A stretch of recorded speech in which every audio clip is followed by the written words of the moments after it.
መረጃ እይታን የመግራት ምልከታን የመቀንበብ እሳቤን የማነጽ ኃይሉ ግዙፍ ነው።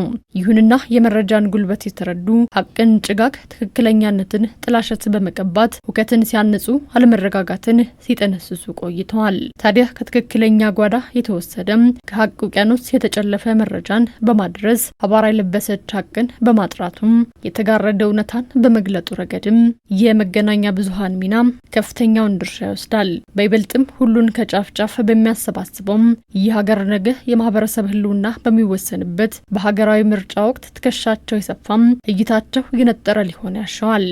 ለሚናገረው ለሚጽፈው ለሚዘግበው ነገር ጥንቃቄውን ወስዶ በኃላፊነት መንፈስ መንቀሳቀስ መቻል አለበት። ግላዊ አስተያየታችን፣ ግላዊ ምልከታችን ወይም ደግሞ ግላዊ ወገንተኝነት እንበለው መንጸባረቅ የለበትም በመረጃ ውስጥ እና በተለይ ምርጫ ውስጥ የምርጫውን ሂደት አንዱ ሊያውኩና ሊያናጉ የሚችሉ እንበለው ነገሮች አንዱ ግላዊ አስተያየታችን ስለሚሆኑ ይሄ ኦፒኒየንትድ የሆነ ነገር ማስወገድ ያስፈልጋል። ጎረቤታችን ኬንያም የምናየው ያየነው ነገር ምንድነው? የሚዲያ አዘጋገብ ሰዎችን ወደ ግጭት የሚመራ አይነት አዘጋገብ በሚሆንበት ሰዓት ምርጫን ተከትለው የሚከሰቱ ነገሮች ለብዙ ንብረት መጥፋት፣ ህይወት መጥፋት ምክንያት ሆነዋል ማለት ነው እና በዚህ በምርጫ ወቅት ላይ እንደዚህ አይነት ሴንሲቲቭ የሆነ ወቅት መሆኑን ጋዜጠኛው ተረድቶ የሚዘግባቸውን ዘገባዎች በጥንቃቄና ሰውን ወደ ችግር በማይመራ መልኩ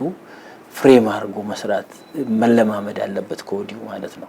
ሀገራዊ ምርጫ ከውዥንብር የጸዳ ለንከን ያልቀረበ ይሆን ዘንድ መገናኛ ብዙሃን ሚዛናዊ ትክክለኛ መረጃን ከማድረስ ባሻገርም ጊዜን የዋጀ የዘገባ መርህን ሊከተሉ ይገባቸዋል። ይህም ቴክኖሎጂን እንደ መልካም አጋጣሚ በመጠቀም በማህበረሰቡ መካከል ግርታን ለመፍጠር የሚሰራጩ ሐሰተኛ መረጃዎችን፣ ግጭት ለፋፊ ሀሳቦችን ድል ለመንሳት አድራሽ መንገድ ተደርጎም ይወሰዳል።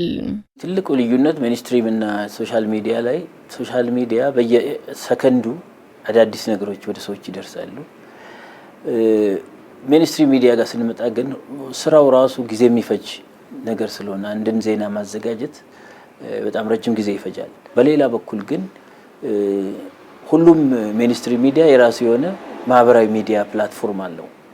በዛ ፕላትፎርም ላይ ነው በተለይ እነዛ ሐሰተኛ መረጃዎችን መታገል የሚቻለው ማለት ነው። እዛው በሚቀርቡበት እንትን ላይ እውነተኛውን በተከታታይ ቶሎ በማቅረብ ምክንያቱም የዚህ የሚኒስትሪሙን ያህል የፕሮዳክሽን ጊዜና ጉልበት ላይጠይቅ ይችላል የሶሻል ሚዲያውና በመልእክት ብቻ መድረስ ይቻላል። ብዙ ኮምፕሊኬትድ የሆነ ስራ ሳይሰራ ፕሮዳክሽን ሳይሰራ ማለት ነው እና በዛ መልኩ ሐሰተኛ መረጃዎች የሚቀርቡትን መታገል ይቻላል።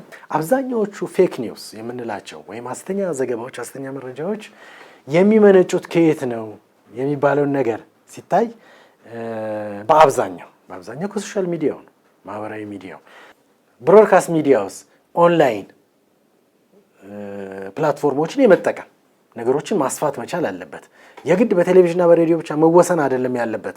ኦንላይን ሚዲያው ወይም ዲጂታል ሚዲያውን መጠቀም እና በዛም በኩል በሬዲዮና በቴሌቪዥን የሚያስተላልፋቸው ነገሮች በየሰዓቱ አፕሎድ እያደረጉ ህዝቡን የማግኘት እድሉን ማስፋት መቻል አለበት።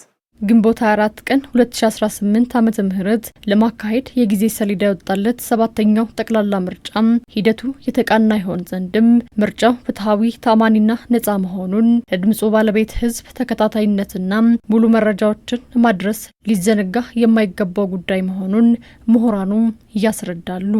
በይበልጥም የመገናኛ ብዙሃን ባለሙያዎች ካሁን ቀደም በሙያቸው የቀመሩትን ክህሎት ከምርጫ ህግጋት ጋር በመደመር ወጥነትና ትክክለኛነትን የተላበሰ መረጃን ለማድረስ የሚያስችላቸውን ቅድመ ዝግጅትም ከወዲሁ ማድረግ እንደሚገባቸው ተጠቁሟል። ጋዜጠኞች በዚህ ረገድ ከፍተኛ ሚና ይጠበቅባቸዋል። ልምዳቸውን መጠቀም አለባቸው።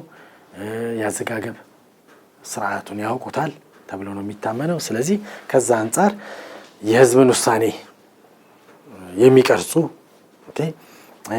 ለህዝብ አጀንዳ የሚሰጡ እና በምርጫው ሂደት ውስጥ ደግሞ ሊፈጠሩ የሚችሉ ቻሌንጆችም አሉ፣ ችግሮችም አሉ። ለዛ መፍትሄ ቢያቀርቡ ጋዜጠኞችን በሚገባ እድሉን በስፋት መስጠትና በዛ ረገድ የሚዲያውን የምርጫን ዘገባ አስመልክቶ የመሪነት ሚናውን እንዲጫወቱ ማድረግ የተሟላ መረጃ መስጠት ብዙ ጊዜ ለምንድነው አንዳንዴ ያልተሟላ መረጃ በመንሰጥበት ሰዓት የጎደለችውን ፍለጋ ሰዎች የት ይሄዳሉ?